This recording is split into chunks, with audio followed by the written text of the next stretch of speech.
saya, dari pengamatan saya, dari kelompok B itu ada beberapa anak yang sering membuat gaduh, suka menjahiti temannya dan tidak menghargai temannya pada saat waktu pembelajaran berlangsung. Melakukan anak seperti itu ya? Ya. Kalau mungkin saya bilang Kalau di kelompok A itu rata-rata anak tidak menyelesaikan tugas sampai selesai. Dan biasanya kalau bermain itu mainannya tidak dikembalikan pada tempatnya, bisa langsung dilempar-lempar.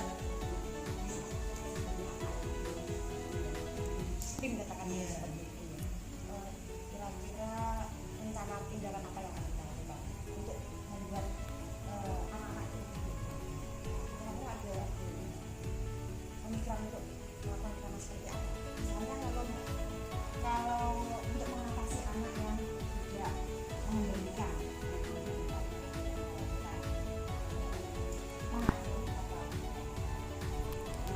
tugasnya itu salah satunya adalah merapikan mainan seperti dan segera bergerak meja.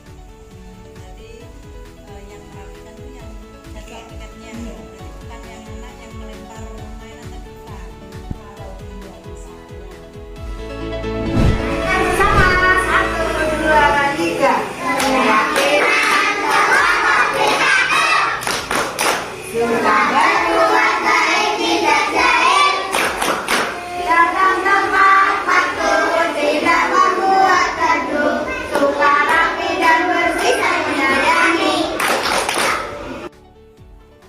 hari ini kita akan bersama-sama membuat keyakinan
Kenapa Raisa tadi datang terlambat? Karena saya bangun kesiangan, Bu. Oke, tidak Raisa saja kok yang datang terlambat.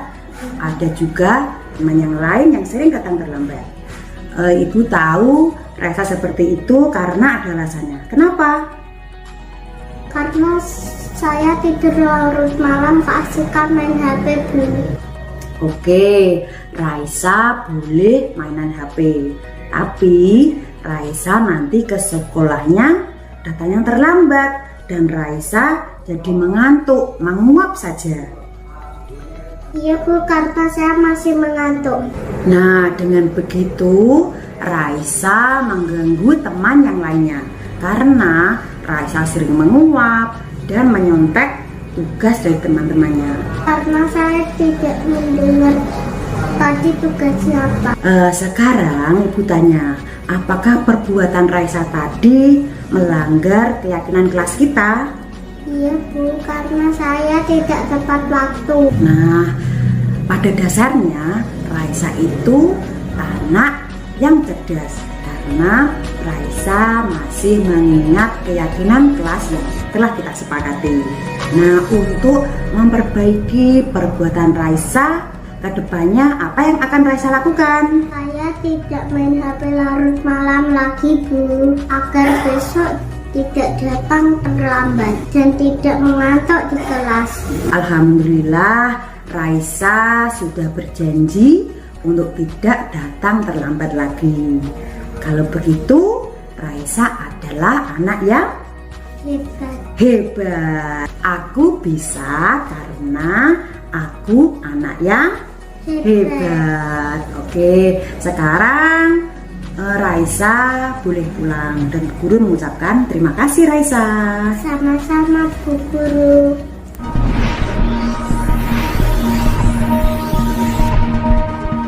Assalamualaikum warahmatullahi wabarakatuh.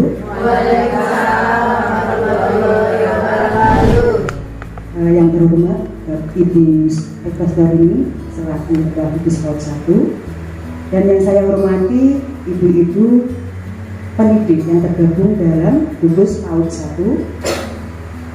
Pertama-tama mari kita panjatkan puja dan puji syukur kehadirat Allah SWT, karena atas berkah dan rahmatnya kita bisa berkumpul bersama di sini dalam keadaan sehat walafiat. Di sini saya akan memaparkan sebagai tugas saya dalam modul budaya positif bersama saya Dwi Maulidi Suryani Tias dari TK Pertiwi 1 Mandaran Kulon, calon guru penggerak angkatan 7 Kabupaten Nganjuk.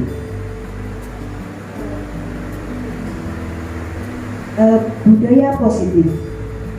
Ketika saya mengemukakan budaya positif, apakah yang terbersih di pikiran panjenengan semua tentang arti dari budaya positif itu? Kebiasaan Iya, yang namanya budaya berarti selalu kita lakukan berulang-ulang dan mungkin sudah mengakar dalam hati dan pikiran kita. Selama ini kita sudah tahu, kita sudah menjalaninya. Sedangkan budaya positif adalah nilai-nilai keyakinan dan kebiasaan yang berpihak pada anak agar anak dapat berkembang menjadi pribadi yang kritis, penuh hormat dan bertanggung jawab. Dalam artian penanaman budaya positif ini mengapa penting dilakukan? Apa pengaruhnya bagi anak kita? Apa tujuannya? Untuk menumbuhkan atau mengembangkan pribadi anak menjadi bertanggung jawab, hormat, dan lebih kritis. Nah, untuk menerapkan budaya positif itu sendiri pada anak-anak, seorang guru harus terlebih dahulu mengenal dan mengetahui konsep inti dari budaya positif tersebut. Di sini ada beberapa konsep inti yang akan kita pelajari. Yang pertama, disiplin positif dan nilai-nilai kebajikan, kemudian paradigma perubahan belajar dan kontrol, motivasi perilaku manusia, hukuman penghargaan, keyakinan kelas, kebutuhan dasar manusia, dan yang terakhir ketiga, restitusi.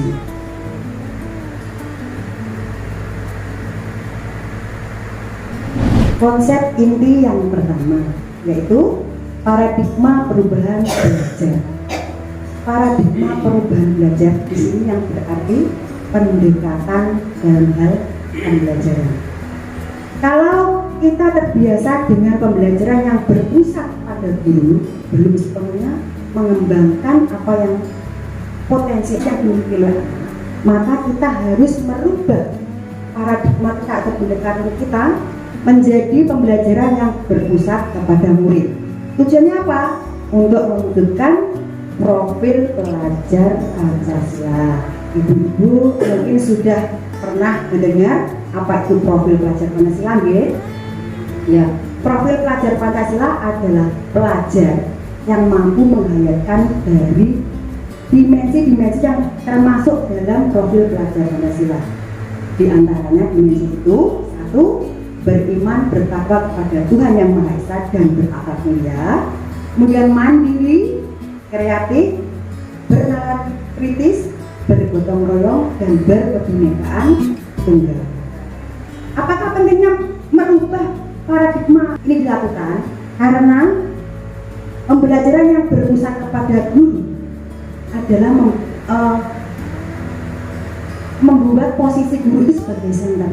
Dengan begitu, anak-anak hanya akan mengikuti apa yang kita perintahkan tanpa anak-anak bisa menggali potensinya sendiri-sendiri, menggali kemampuan secara maksimal dari anak tersebut.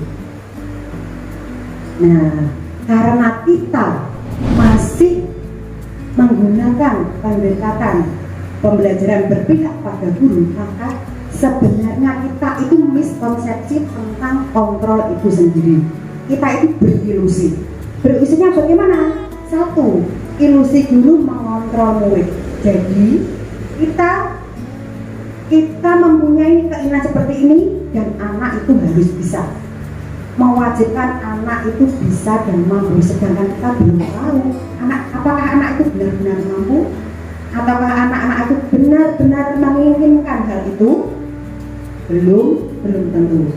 Kemudian ilusi bahwa kritik dan membuat orang merasa bersalah dapat menguatkan karakter.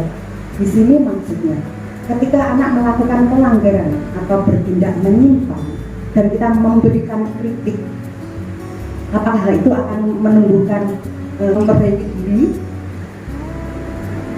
Yang ada anak itu akan merasa rendah diri dan mungkin akan menyimpan dendam kepada gurunya. Karena apapun itu yang kita katakan sebagai guru, kita adalah panutan, kita adalah idola bagi anak kita. Mungkin apa yang kita katakan baik itu baik, perkataan baik maupun buruk akan tertanam dalam pikiran dan akan bawa anak sampai nanti. Kemudian ilusi bahwa semua penguatan positif, efektif dan bermanfaat. Penguatan positif di sini misalnya ada rayuan, penghargaan, bujukan. Mungkin dalam suatu waktu penghargaan maupun rayuan itu efektif, tapi jangkanya pendek. Tidak bisa jangka panjang. Karena apa? Anak melakukan sesuatu karena ingin mendapat penghargaan dari kita, karena bujukan kita, bukan dari dalam diri sendiri. Kemudian ilusi bahwa orang dewasa memiliki hak untuk memaksa.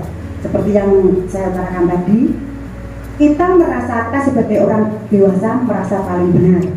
Kita merasa bahwa apa yang kita sampaikan nanti adalah sesuatu yang benar-benar dibutuhkan oleh anak. Tanpa kita tahu kebutuhan belajar anak itu berbeda-beda, kemampuan belajar anak itu berbeda-beda. Kita pukul rata, kita samakan dengan pandangan kita bahwa anak itu mampu melakukan apa yang kita berikan.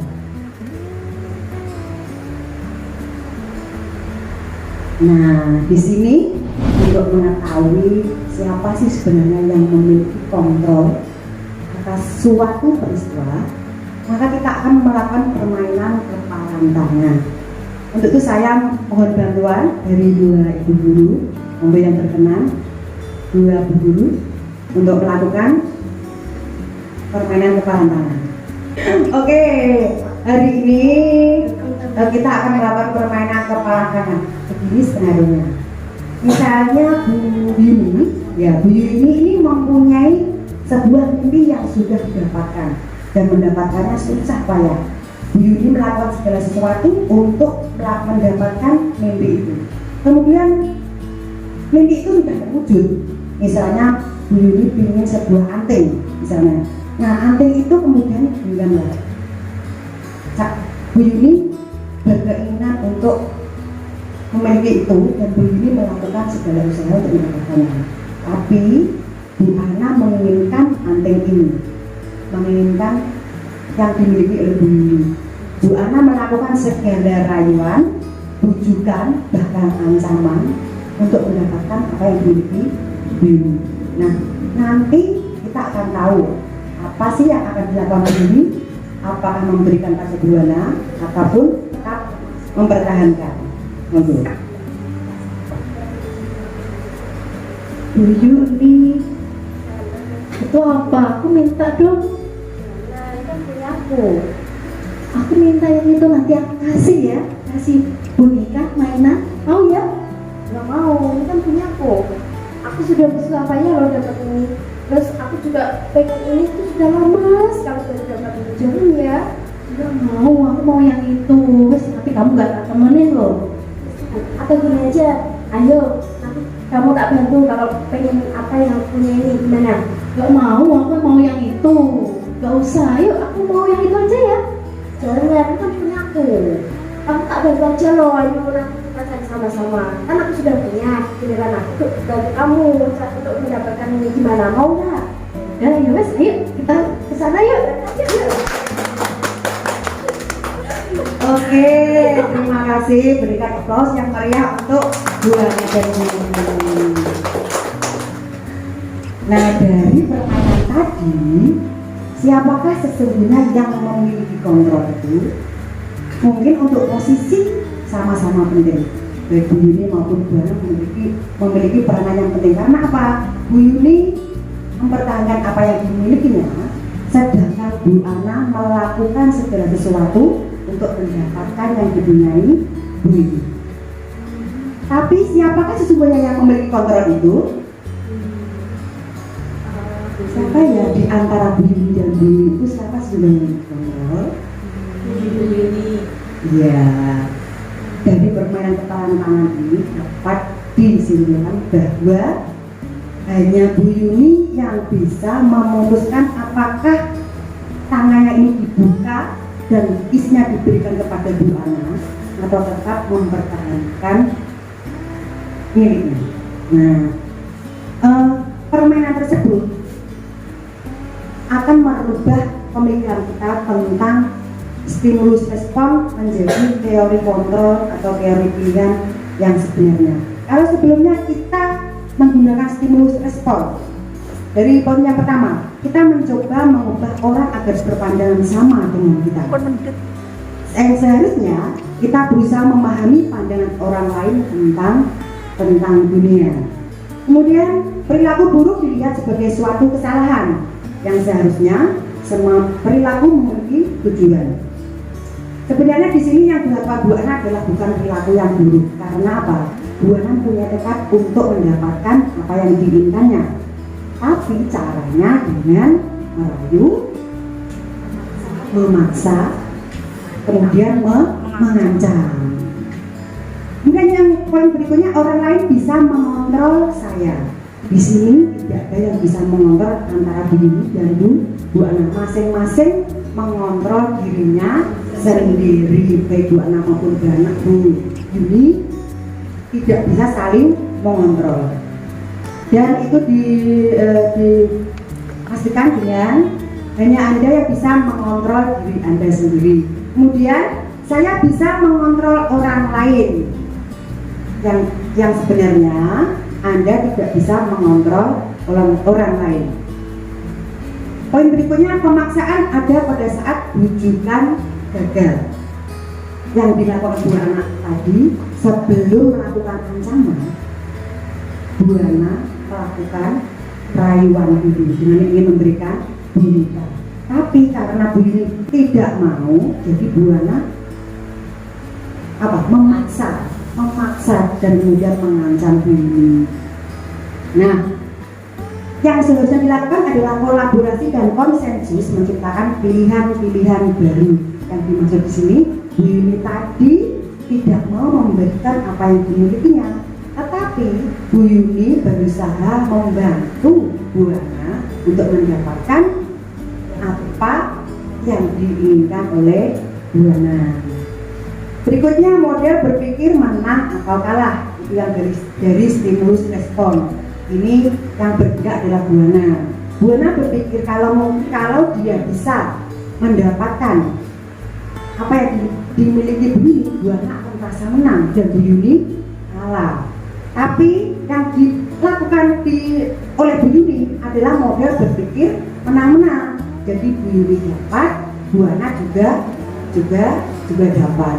Begitupun kita sebagai guru dan murid, kita tidak boleh merasa menang sendiri. Kita tidak boleh merasa dia bisa, berarti dia memenuhi kebutuhan saya.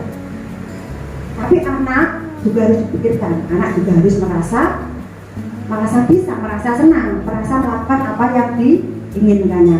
Jadi bisa mewakili model berpikir menang dan menang. Udah. Konsep ini yang kedua adalah disiplin positif. Apakah yang terbersih di pikiran ibu semua tentang arti kata disiplin itu sendiri? Apa ya disiplin itu? Masih ingat? Disiplin itu apa? Taat. Apalagi?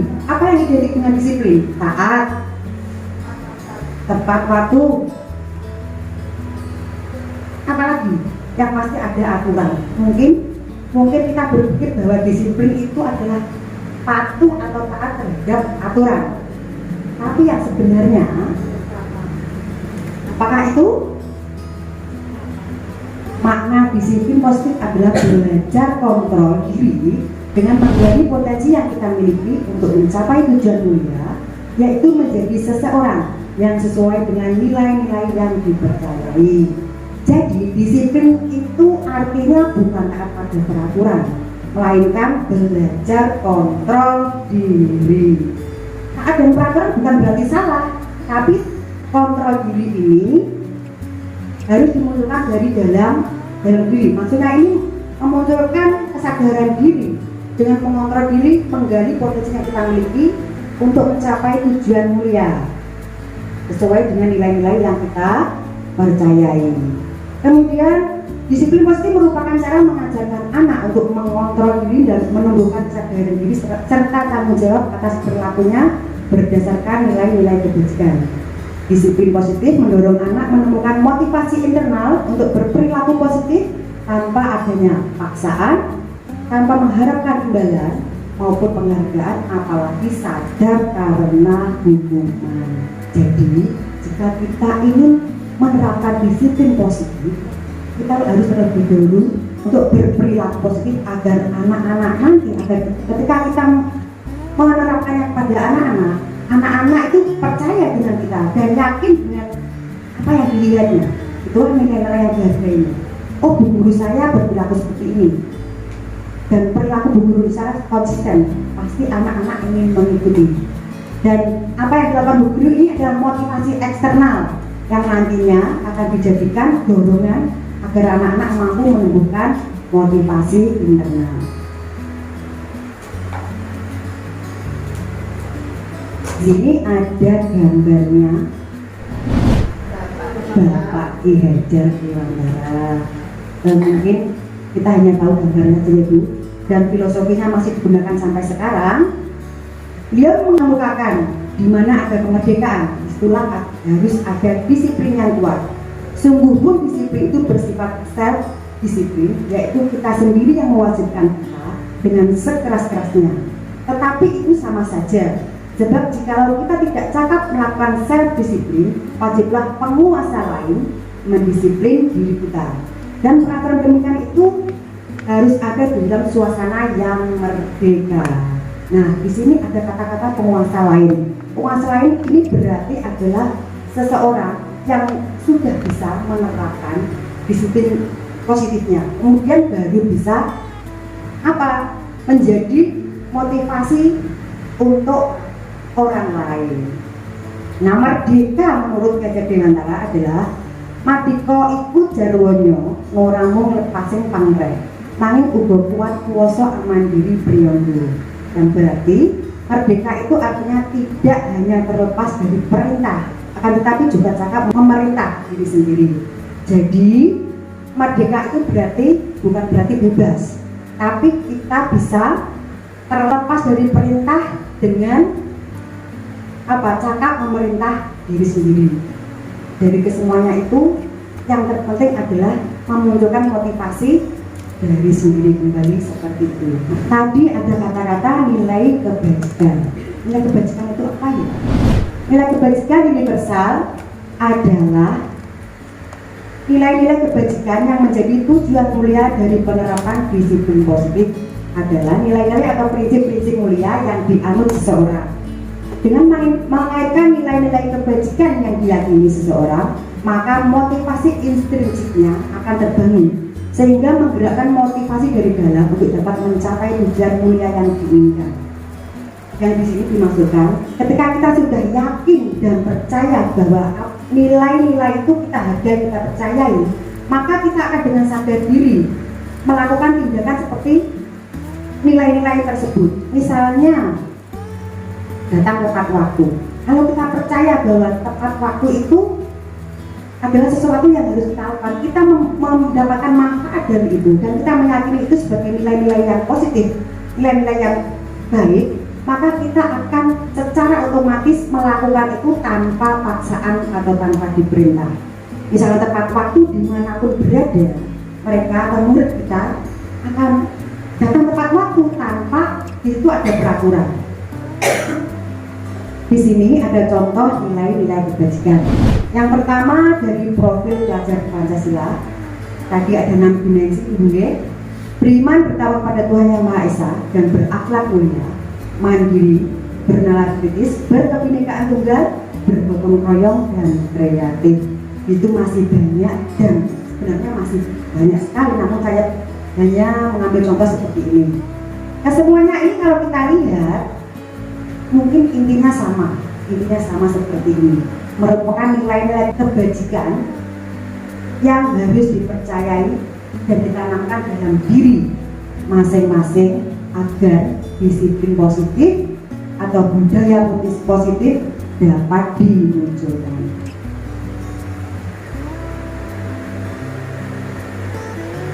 Kita tiba pada konsep inti yang ketiga, yaitu motivasi perilaku manusia. Motivasi artinya sendiri adalah dorongan untuk melakukan sesuatu atau dorongan untuk bertindak. Menurut ahlinya, motivasi perilaku manusia itu ada 3. 1, untuk menghindari ketidaknyamanan atau hukuman, untuk mendapatkan imbalan dari orang lain atau institusi.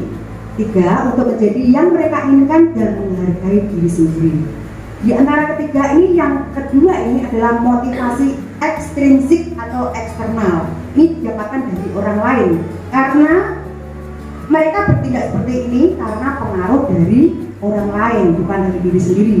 Kemudian yang ketiga, untuk menjadi yang mereka inginkan dan menghargai diri sendiri, berarti motivasi itu datang dari dalam diri, yang disebut itu motivasi intrinsik.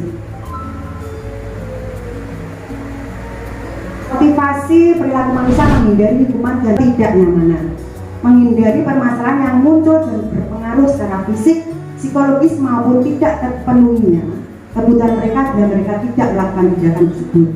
Jadi mereka melakukan sesuatu karena takut dihukum, karena merasa tidak nyaman jika tidak melakukan hal tersebut. Kemudian yang kedua, mendapatkan imbalan dari orang lain. Mereka melakukan sebuah tindakan untuk mendapatkan pujian, hadiah, pengakuan atau imbalan dari orang lain yang menurut mereka penting dan mereka letakkan dalam dunia berkualitas mereka. Hal ini berarti seseorang melakukan tindakan karena ingin mendapatkan imbalan maupun penghargaan. Yang terakhir, menjadi yang mereka inginkan dan menghargai diri sendiri. Mereka melakukan dan menjadi sesuatu karena nilai-nilai yang mereka yakini dan hargai. Ini adalah motivasi yang akan membuat seseorang memiliki disiplin positif. Kembali lagi, semuanya tergantung pada diri sendiri. Konsep ini yang keempat, yaitu kebutuhan dasar manusia dan dunia berkualitas. Maka itu kebutuhan dasar manusia itu, kebutuhan adalah sesuatu yang ingin kita kita penuhi. Nah, apa saja kebutuhan dasar manusia? Di situ ada 5 kebutuhan dasar manusia. Yang 1, bertahan hidup, kasih sayang atau penerimaan, kemudian kebebasan, penguasaan, dan kesenangan. Kebutuhan hidup di sini adalah kebutuhan yang bersifat fisiologis atau kebutuhan jasmani, misalnya makan, tidur, pakaian, rumah. terus apa lagi? Kesehatan. Terus kebutuhan kasih sayang atau penerimaan meliputi kebutuhan akan hubungan dan koneksi sosial. Kebutuhan untuk memberi dan menerima kasih sayang dan kebutuhan merasa menjadi bagian dari suatu kelompok. Di sini kita akan merasa senang, kita akan merasa tercukupi bila kita diterima dalam suatu kelompok. Kemudian kebutuhan penguasaan berhubungan dengan kekuatan untuk mencapai sesuatu, menjadi kompeten, menjadi terampil, diakui atas prestasi dan keterampilan kita didengarkan dan memiliki rasa harga diri. Anak kita pasti ingin ketika dia mencapai sesuatu, dia berprestasi, kan ingin memajukan diri loh. Wah Bu, saya saja Bu, saya ingin itu Bu. Nah, itu adalah kebutuhan penguasaan pada dirinya. Dia ingin diakui, dia ingin dianggap berprestasi, dia ingin dianggap bisa. Kebutuhan kebebasan, kebutuhan akan kemandirian, otonomi, memiliki pilihan dan mampu mengendalikan arah hidup seseorang. Di sini berarti kebutuhan akan pilihannya sendiri. Dia bebas memilih apa yang diinginkannya tanpa pengaruh dari luar. Kemudian kebutuhan kesenangan, yaitu kebutuhan untuk mencari kesenangan, bermain dan tertawa. Di sini yang dimasukkan kebutuhan batin, ya Bu ya. Merasa senang dengan bermain, dia merasa senang. Dengan tertawa dia merasa senang. Jadi kalau ada teman anak-anak kita, murid-murid kita tertawa, oh jadi senang ini, ya. Kadang kita bocah kok guyu ae, ya dah. Nah, semua manusia baik itu anak maupun guru, maupun orang tua, maupun orang dewasa, semuanya berlomba-lomba atau berusaha untuk memenuhi kebutuhan dasarnya. Karena apa? Jikalau ada salah satu atau salah dua yang tidak terpenuhi, maka akan terjadi penyimpangan perilaku. Jadi kalau misalnya anak berlaku atau berperilaku salah atau menyimpang, itu mungkin bukan karena dia ingin bertindak salah, tapi karena ada salah satu kebutuhan yang belum terpenuhi. Misalnya saja kebutuhan bertahan hidup, makan misalnya. Anak itu terlambat datang sekolah, kita tidak tahu, kita hanya tahunya dia datang dia terlambat. Kita tidak tahu di rumah apakah dia rumahnya kebanjiran. Ya bisa toh, bisa saja dia datang terlambat. Ya. Atau dia menunggu sarapan karena ibunya kang ini kawan. Nah seperti itu.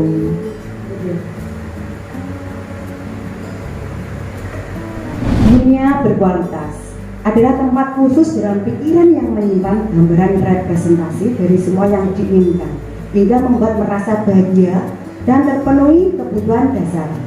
Kebutuhan dasar bersifat lebih umum dan universal, sedangkan dunia berkualitas lebih unik dan personal. Ini berarti kebutuhan dasar yang tadi, lima tadi, semua orang berlomba-lomba, semua orang punya kebutuhan yang sama. Makan semuanya butuh makan ya, pakaian semuanya membutuhkan makan. Tapi kalau dunia berkualitas, hanya kita yang memiliki dan hanya kita yang tahu. Kita simpan dalam memori kita yang terdalam. Nanti misalnya kita menginginkan beli pesawat terbang, bukan nggak mungkin ya. Walaupun kita tempatnya di desa, bukan nggak mungkin, tapi kita memiliki impian di sini. Kita membayangkan beli pesawat terbang, wah nek rono nek luar negeri. Nanti kalau saya mau ke luar negeri, tinggal bus kita punya sendiri. Nah, itulah impian yang ada dalam dunia berkualitas, dan kita akan melakukan segala sesuatu untuk mewujudkannya, untuk mempercayai bahwa itu segala sesuatu itu mungkin kalau kita berusaha. Ya.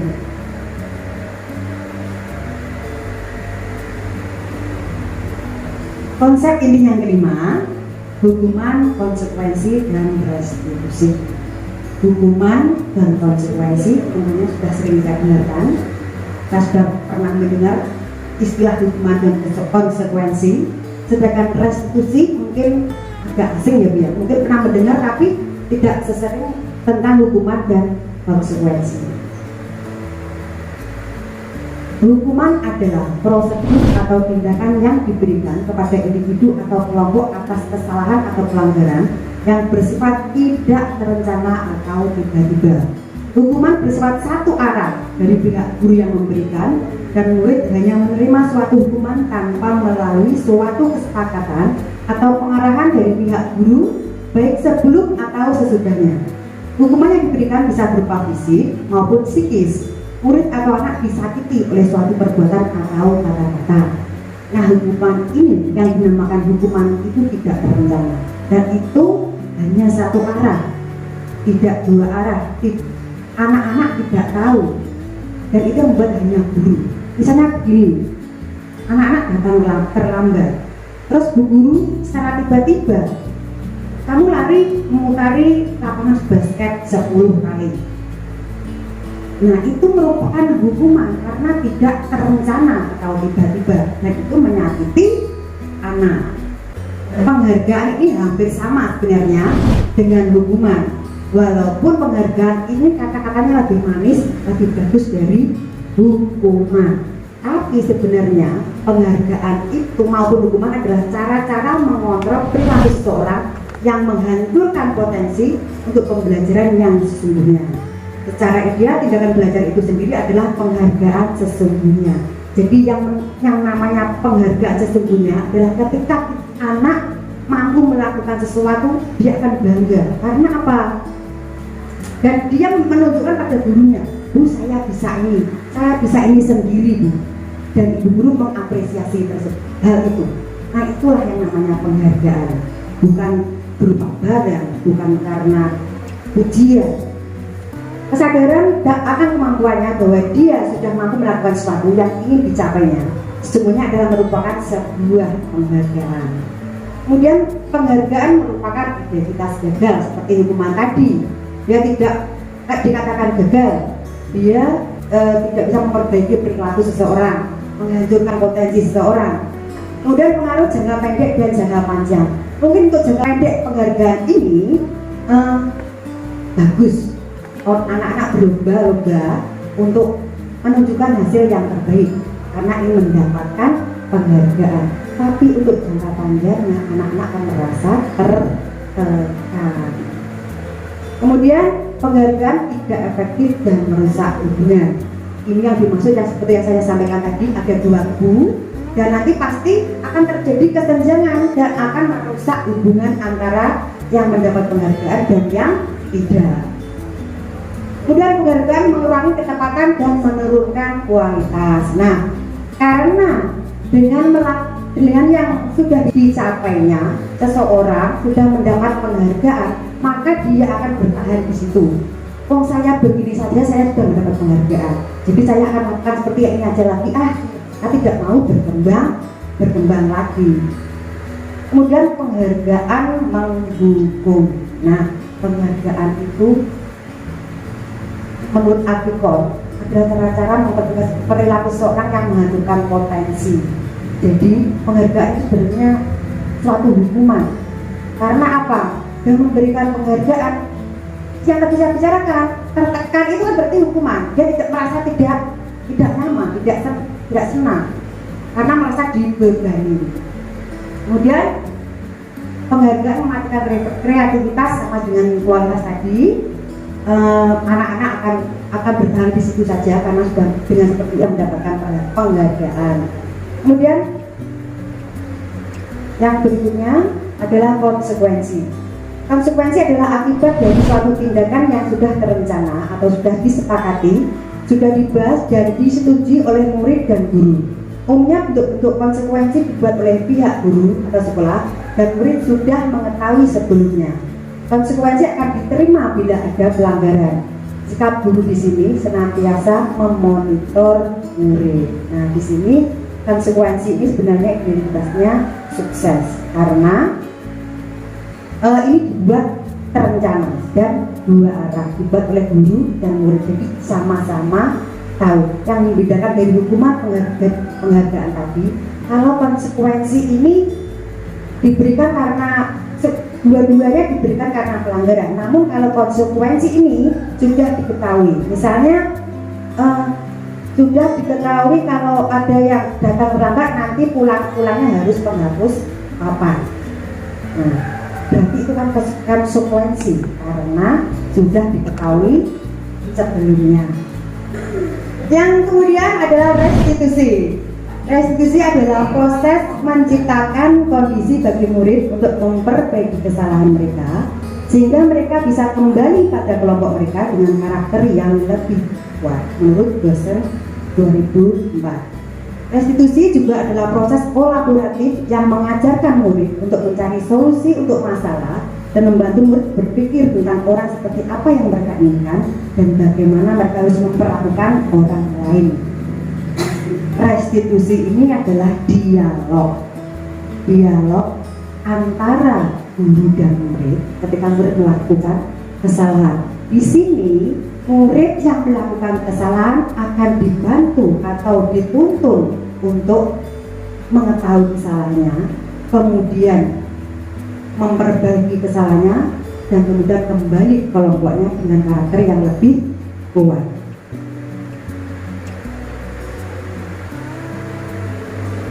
Di antara yang tadi, hukuman, penghargaan, dan konsekuensi dan restitusi, restitusi adalah identitas yang paling sukses karena restitusi adalah sebuah pendekatan untuk menciptakan disiplin positif. Restitusi sebuah cara menanamkan disiplin positif pada murid.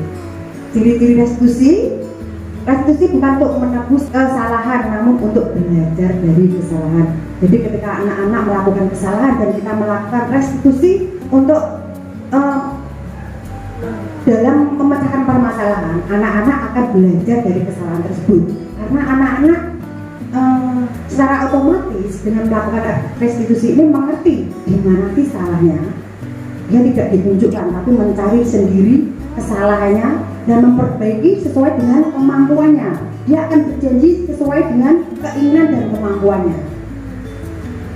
Kemudian restitusi memperbaiki hubungan. Restitusi adalah tawaran, bukan paksaan. Restitusi menuntun untuk melihat ke dalam diri. Restitusi mencari kebutuhan dasar yang mendasari tindakan.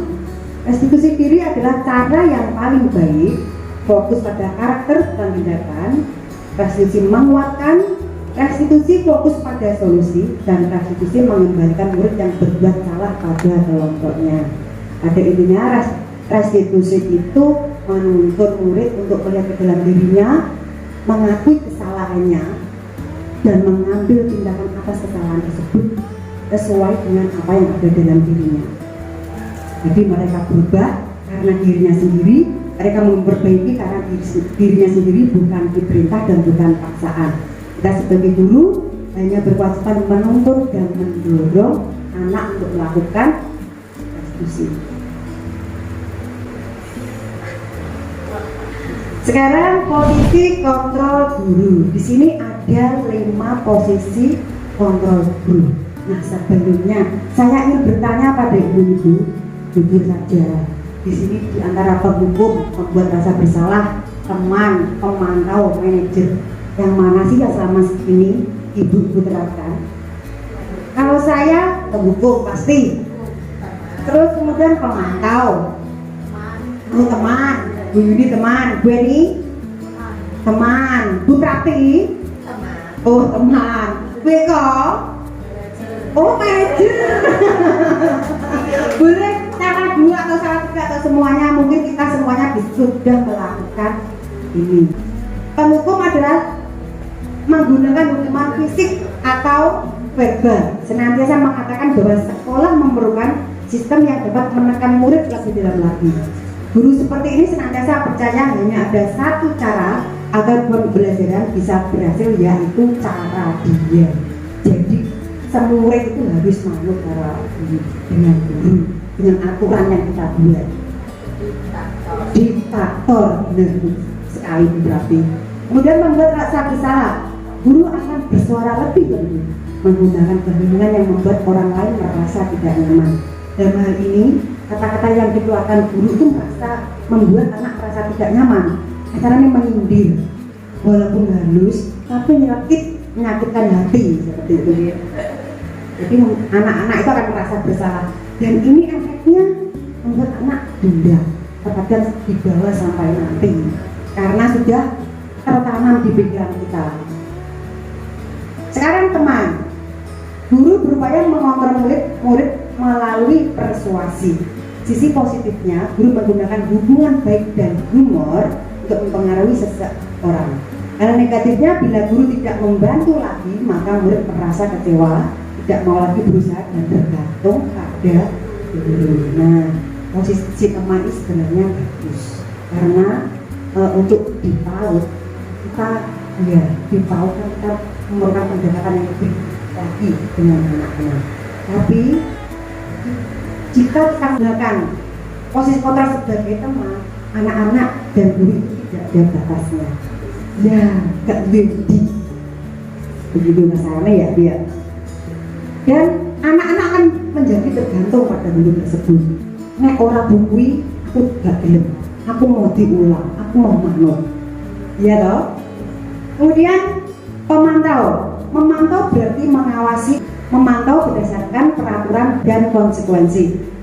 Dengan menggunakan sanksi atau konsekuensi yang sangat mengandalkan perhitungan, catatan, data sebagai bukti atas perilaku seseorang berawal dari teori stimulus respon dalam mengontrol murid. Jadi kalau posisi kontrol kita sebagai guru, takutan kita kita segera tindakan anak kita tulis, kita rekap, dan guru di sini akan selalu mengingatkan pasti peraturannya, apa yang kamu lakukan sesuai dengan peraturannya, apakah melanggar peraturan atau tidak. Nah, itu pemantau selalu memonitor tindakan murid. Kemudian yang terakhir, posisi kontrol guru sebagai manajer. Posisi guru berbuat sesuatu bersama murid, mempersilahkan murid bertanggung jawab atas perilakunya dan mendukungnya agar menemukan solusi atas permasalahannya. Tugas seorang manajer bukan untuk mengatur perilaku maupun memisahkan murid dari kelompoknya, tapi mengembalikan murid ke kelompoknya dengan karakter yang kuat. Nah, tadi ada kata-kata mengembalikan karakter yang kuat. Apa tadi Bu? Restitusi. Jadi posisi manajer ini yang paling tepat kita gunakan untuk restitusi. Dan ini di antara kelima ini, menurut panjenengan semua mana yang lebih baik, mana yang paling baik dilakukan oleh guru? Posisi manajer, karena di sini guru menuntut anak untuk memperbaiki kesalahan. Ya, di sini guru bertindak sesuai dengan apa yang dikatakan oleh Ki Hajar Dewantara, yaitu belajar itu menuntut bukan menuntut. Ya, menuntut segala kekuatan yang ada pada murid untuk mencapai keselamatan dan kebahagiaan setinggi-tingginya. Itu yang dikatakan oleh Ki Hajar Dewantara, dan hendaknya kita sebagai guru juga menerapkannya dan mengamalkannya kepada murid kita. Nah, di sini setelah ada teori, pasti ada praktek. Juga kita cari tahu bersama. Posisi apakah aku? Jika guru berkata, kalau kamu tidak melakukannya, saya akan titik-titik. Ya, posisi kontra sebagai oke, benar sebagai penghukum. Kemudian, nah, posisi apakah aku? Kamu sudah mengecewakan ibu atau bapak? Posisi apa seperti ini? Apa? Oh, membuat rasa bersalah. Yuk kita buktikan. Ya, membuat merasa bersalah. Kemudian yang selanjutnya,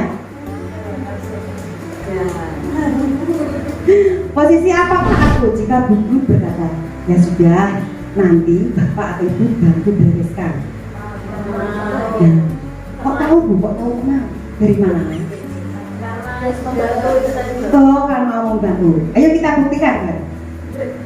Ya, tepat deh. Sebagai teman. Kemudian yang selanjutnya, posisi apakah aku jika guru berkata, apa peraturannya? Iya, memantau. Dari mana dapat dilihatnya? selalu mengingatkan akan peraturan. Ini coba dibuktikan benar apakah benar. Tweng, betul sekali. 100 untuk Bu Eni. Kemudian yang selanjutnya, posisi apakah aku? Kalau kamu meyakininya, maukah kamu memperbaikinya? Posisi sebagai manajer. Jos gurunya sudah pintar. Dari mana Bu Guru? Iya, karena ada tawar menawar perbaikan. Ya, ditawarkan, ditanyakan kepada anak-anaknya. Oke. Kemudian keyakinan kelas. Apakah keyakinan kelas ini? Yang namanya keyakinan adalah berarti kan diyakini di dalam kelas. Kalau keyakinan kelas itu berarti dibuat oleh guru dan murid karena berada di kelas. Kalau keyakinan sekolah dibuat semua karena prakteknya saya dan mungkin ibu-ibu semua bersama murid, jadi kita membuat keyakinan kelas.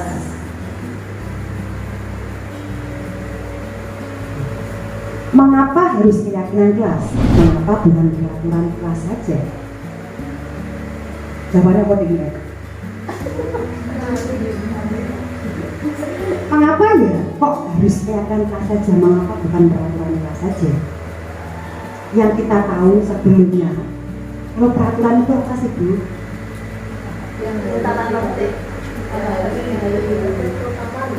Ya, berhubungan dengan tata tertib, berhubungan dengan aturan, berarti itu mengikat, ya, memaksa, mengatur. Kalau keyakinan kelas, berarti kan apa yang kita yakini, berarti kita sudah tahu, kita meyakininya dalam diri, bukan karena aturan, ya, bukan karena paksaan.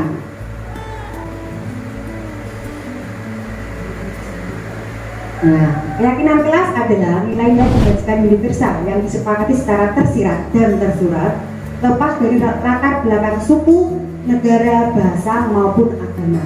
Seseorang akan lebih tergerak dan bersemangat dalam menjalankan keyakinannya daripada hanya sekedar mengikuti serangkaian peraturan tertulis tanpa makna.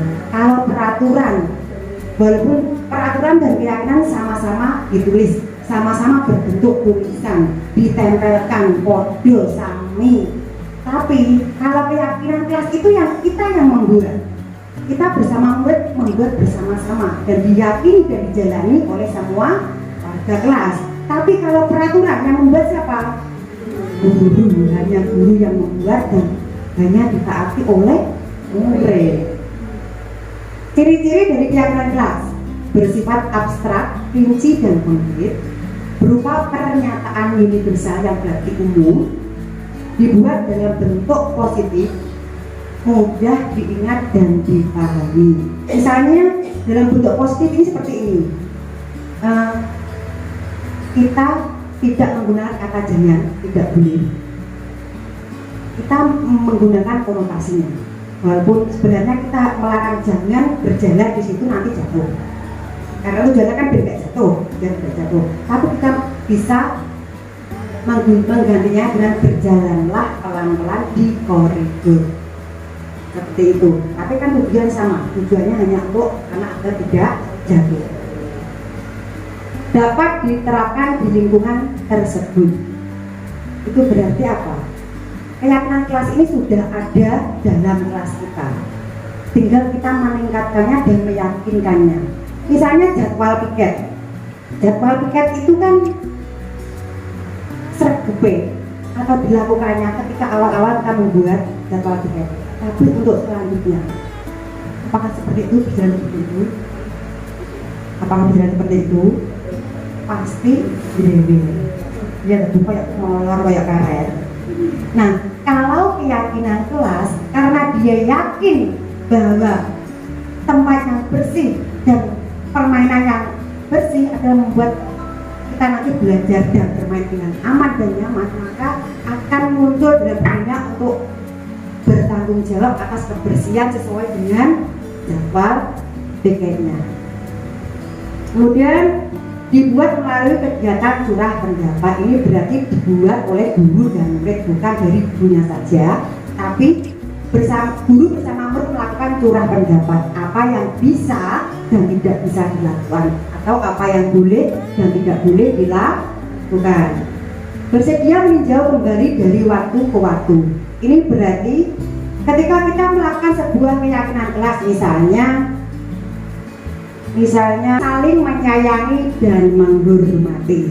Ini berarti guru dan murid di antara semua warga kelas saling menyayangi dan menghormati. Itu nanti jika ada yang berbuat jahil, kita tinggal eleke, mengingatkan apakah tindakan itu sesuai dengan keyakinan kelas. Berarti nek jahil, kalau jahil dengan teman berarti tidak menghormati dan menyayangi. Kita tinggal mengingatkan, jika kendor kita ingatkan lagi, kita saling mengingatkan.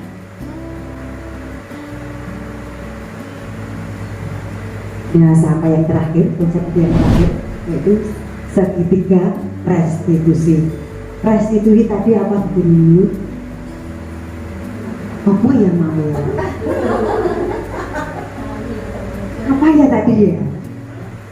Restitusi adalah proses dialog untuk mencari kesalahan, menemukan kesalahan dari diri sendiri dan memperbaiki kesalahan.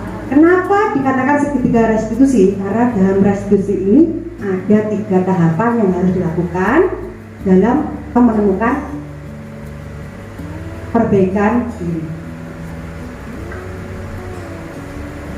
Nah, gambarnya saja sudah segitiga. Mana dari segitiga restitusi? Adalah sebuah tahapan untuk memudahkan para guru dan orang tua dalam melakukan proses menyiapkan anaknya untuk melakukan restitusi. Di situ tahapan-tahapannya, 1, menstabilkan identitas, kemudian validasi tindakan yang salah, yang terakhir menanyakan keyakinan. Next, yang dimaksud menstabilkan identitas adalah ketika anak merasa sedih dan emosional, saat itulah kita harus menstabilkan identitas anak dengan membantunya untuk tenang dan kembali ke suasana hati di mana proses belajar dan penyelesaian masalah bisa dilakukan. Jadi ketika anak sedang emosi, kita sebagai guru, ketika kita ingin menuntun anak menemukan apa sih yang dilakukan itu, apakah perilakunya itu menyimpang, anak itu dibuat tenang dulu. Jangan ketika dia emosi, gurunya langsung kamu ini begini, langsung menyalahkan, ikut emosi guru. Nah, untuk tujuannya adalah apa? Agar anak kembali ke suasana hati di mana proses belajar dan penyelesaian permasalahan bisa dilakukan. Yang kemudian adalah validasi tindakan yang salah. Tujuan memvalidasi tindakan adalah menunjukkan bahwa guru memahami ada alasan di balik perbuatan yang dilakukan anak. Tahapan ini mengajarkan guru untuk memandang suatu alasan dari pandangan yang berbeda. Nah, seperti tadi, kalau ada anak yang melakukan kesalahan, bukan berarti dia sengaja melakukan kesalahan, tapi karena pasti ada alasan lain. Nah, sebagai guru, kita dituntut untuk mengetahui dari sudut pandang yang berbeda. Ketika anak menjadi teman, misalnya ketika berdoa mau pulang, anak yang lain sudah ingin pulang, tapi ada salah satu anak berlarian ke sana ke sini, membuat gaduh, membuat ribut, menjadi temannya agar tidak berdoa. Itu bukan berarti anak ini ingin menjadi, motivasinya ingin menjadi teman, tapi karena pasti ada suatu alasan lain. Iya, rasa, mungkin perasaan di sekolah tidak ingin pulang. Iya, tidak ingin pulang, masih ingin, ya senang karo guru nih, masih ingin bermain saja. Kemudian tahapan yang berikutnya adalah menanyakan keyakinan. Ketika identitas sukses telah tercapai di langkah 1 menstabilkan identitas, dan tingkah laku yang salah telah divalidasi pada langkah kedua, maka anak akan siap untuk dihubungkan dengan nilai-nilai yang dipercaya dan berpindah menjadi orang yang dia inginkan. Ketika anak sudah tenang, bu guru baru bisa memvalidasi tindakan. Ibu tahu kamu melakukan ini pasti ada alasannya. Pasti anak akan menjawab, ya bu, karena saya masih ingin bermain-main saja. Misalnya, Kemudian setelah dia tahu bahwa tindakannya itu mempunyai alasan, maka Bu Guru melakukan tindakan selanjutnya adalah menanyakan keyakinan kepada anak tersebut. Apakah yang kamu lakukan tadi melanggar keyakinan yang telah kita buat? Terus dia pasti akan menjawab. Kalau misalnya dia menjawab tidak tahu Bu, begitu, kita tinggal mengingatkan sesuai dengan keyakinan kelas yang telah kita buat. Karena ini kan dibuat bersama-sama, tidak mungkin tidak ingat, ya toh? Tapi mungkin saja anak itu, ya, pas itu tidak masuk, ya. Oke, nah begitu ya. Untuk melakukan segitiga restitusi diperlukan tahapan untuk menuju tujuan yang dicapai. Kemudian sekarang tiba pada praktik baik budaya positif, yaitu ini yang sudah saya lakukan, yang sudah saya terapkan terlebih dahulu dan kemudian saya ingin membaginya bersama Bu Guru. Ini adalah identifikasi pelanggaran yang saya lakukan bersama Dewan Guru. Di sini tujuannya adalah mengidentifikasi pelanggaran sebelum kita melakukan atau membuat keyakinan kelas, dan kita membuat rencana tindakan untuk melakukan pembiasaan agar anak bisa berdisiplin positif atau berbudaya positif. Next, tahapan yang berikutnya, saya melakukan diskusi tentang penerapan budaya positif dengan rekan guru maupun dengan kepala sekolah dan rekan guru. Saya ajak diskusi tentang pentingnya penerapan budaya positif di lingkungan sekolah.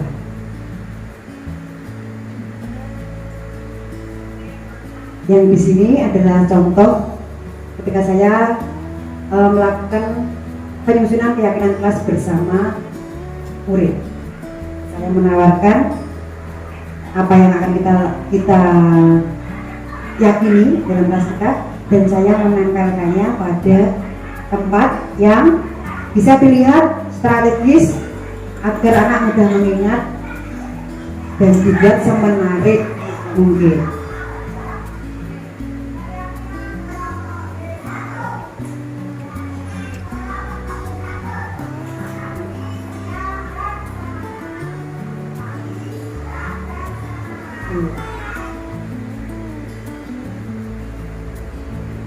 Nah, ini adalah ketika saya melakukan penerapan segitiga restitusi. Ini nanti contohnya murid melakukan suatu pelanggaran atau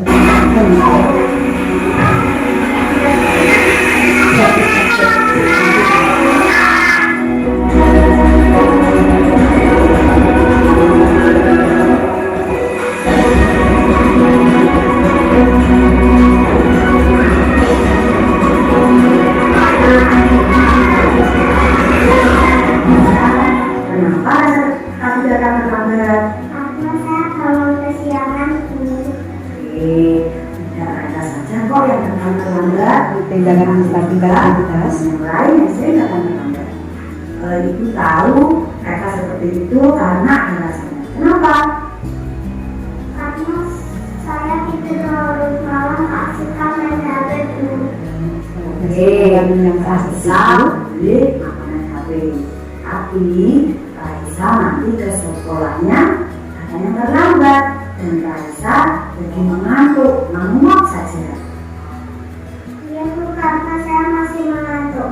Nah, dengan begitu Raisa mengganggu teman yang lainnya karena Raisa sering menguap dan menontek tugas dari teman-temannya. Karena saya tidak tidur tadi tugasnya apa? Sekarang ditanya, apakah perbuatan Raisa tadi melanggar keyakinan kelas kita?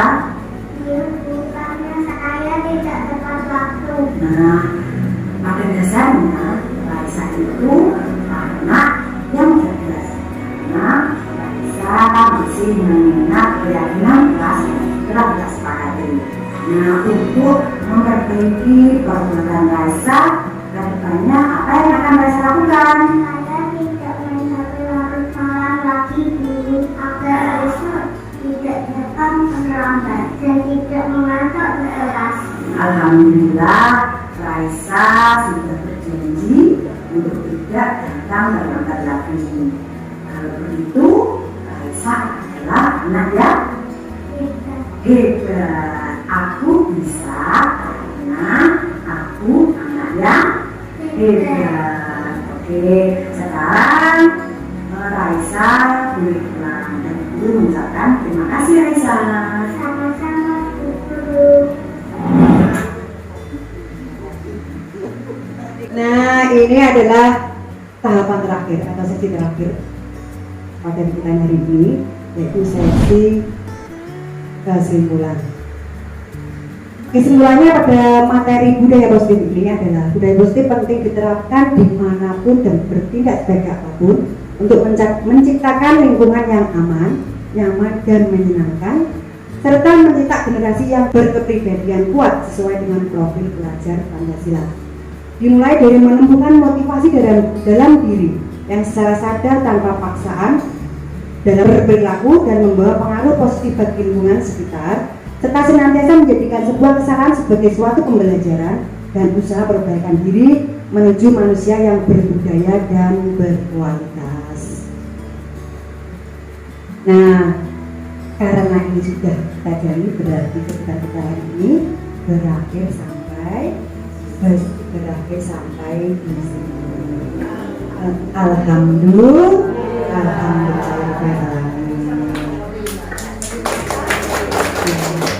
Saya mengucapkan banyak terima kasih atas waktu dan kesempatan serta kesediaan ibu semua. Dengan senang hati mengikuti atau menerima penerapan dari pembiasaan positif yang sudah saya lakukan di sekolah saya.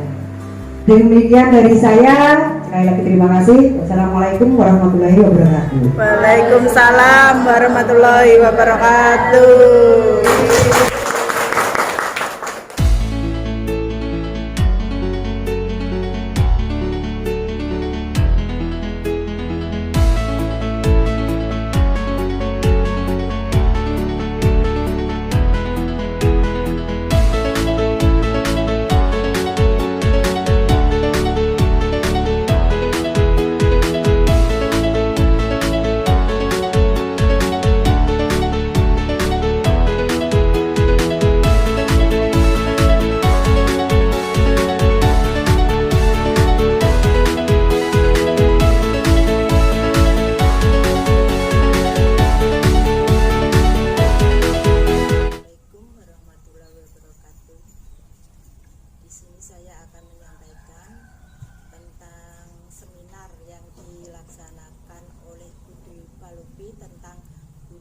Positif bagi anak didik. Di sini sangat bermanfaat, sangat berguna bagi semua guru. Materi ini sangat bermanfaat bagi anak peserta didik yang bertujuan untuk menumbuhkan rasa tanggung jawab dan rasa kritis pada diri anak didik. Demikian yang dapat saya sampaikan. Wabillahi taufiq wal hidayah. Wassalamualaikum warahmatullahi wabarakatuh. Assalamualaikum warahmatullahi wabarakatuh. Selamat pagi dan salam sejahtera bagi kita semua. Di sini saya mengucapkan alhamdulillahirabbil alamin dengan dilaksanakannya pengimbasan tentang budaya positif oleh narasumber kita Ibu Dwi Palupi Suryaning Tias. Tepatnya pada pertemuan gugus PAUD 1 hari Kamis tanggal 19 Januari 2023 di kelompok bermain Nusa Indah, Desa Banaran Kulon. Kita sebagai pendidik jadi tahu apa sih budaya positif itu. Budaya positif ternyata tidak harus tertanam pada diri seorang pendidik, tetapi seorang pendidik harus mampu menanamkannya pada diri peserta didik. Dan harapan saya budaya positif ini selalu tertanam pada diri kita, seorang pendidik, serta tertanam pada diri peserta didik di kehidupan sehari-hari. Demikian yang dapat saya sampaikan. Semoga harapan saya sama seperti harapan teman-teman semua. Wassalamualaikum warahmatullahi wabarakatuh. Warahmatullahi wabarakatuh. Di sini saya akan menyampaikan hasil pengamatan tentang budaya positif yang telah disampaikan oleh Bu Dwi Palupi. Kegiatan seperti yang dilakukan Bu Dwi Palupi ini sangat perlu untuk dilakukan karena saya pribadi sebagai guru menjadi tahu tentang apa yang seharusnya saya lakukan dan bisa merefleksikan diri dengan pembelajaran yang sudah saya lakukan sebelumnya. Kedepannya saya akan menerapkan kegiatan yang dapat menumbuhkan budaya positif di lembaga saya seperti yang pernah dilakukan oleh Bu Dwi Palupi. Demikian hasil pengamatan saya. Terima kasih. Wassalamualaikum warahmatullahi wabarakatuh. Assalamualaikum warahmatullahi wabarakatuh. Kegiatan penyebaran informasi budaya positif yang dilakukan oleh Bu Dwi Palupi Suryaning Tias sangatlah bermanfaat bagi saya, seorang guru di TK Pertiwi 1 Banaran Wetan. Saya menjadi tahu pentingnya budaya positif yang dilakukan di sekolah. Saya mengucapkan banyak terima kasih kepada Bu Dwi karena telah memberikan ilmunya di kegiatan KKG Gugus PAUD 1 Kecamatan Bogor.